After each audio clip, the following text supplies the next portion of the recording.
நேத்து வந்து பார்த்தீங்கன்னா, அ 16ஆம் தேதி வந்து பார்லிமெண்ட்ல வந்து அமித்ஷா வந்து தாக்கல் பண்றாரு.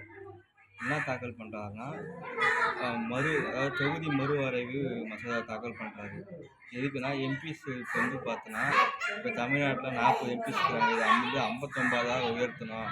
அப்பதான் வந்து மக்கள் தொகை அதிகரிக்க எம்பிஸ்கள் அதிகமாகும்போது அவங்களுடைய வாய்ப்புகள் அதிகமா இருக்கும். அதனால சொல்லிட்டு நிறைவேத்துறதுக்கோசம் மக்களவையில் நிறைவேற்றுறதுக்கோசம் போகிறாரு.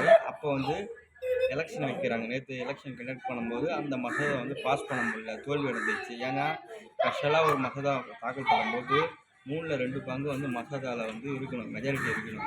ஆனால் வந்து மெஜாரிட்டி இல்லைனால அந்த மசோதா நிறைவேற்ற முடியல. நேற்றைக்கு வந்து பார்த்தோன்னா அந்த மசோதா நிறைவேற்ற முடியல.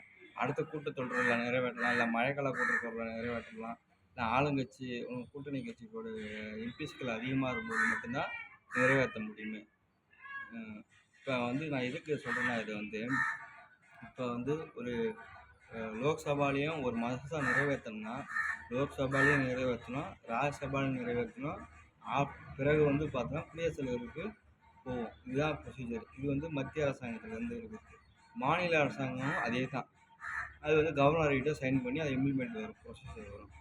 ஏன்னா நிறைய பேருக்கு வந்து இந்த மசோதா வந்து இப்போதைக்கு நிறைவேற்ற முடியல, அதனால் வந்து பிறகு நிறைவேற்ற முடியாது, எப்பயுமே நிறைவேற்ற முடியாது அப்படின்னு இருக்கிறாங்க. ஆனால் மத்தியில் இருக்கிற பாஜக அரசு வந்து பார்த்தீங்கன்னா இப்போதைக்கு மெஜாரிட்டி இல்லாமல் கூட்டணி கட்சி சேர்த்து தான் அவங்க மத்தியில் ஆடுறாங்க.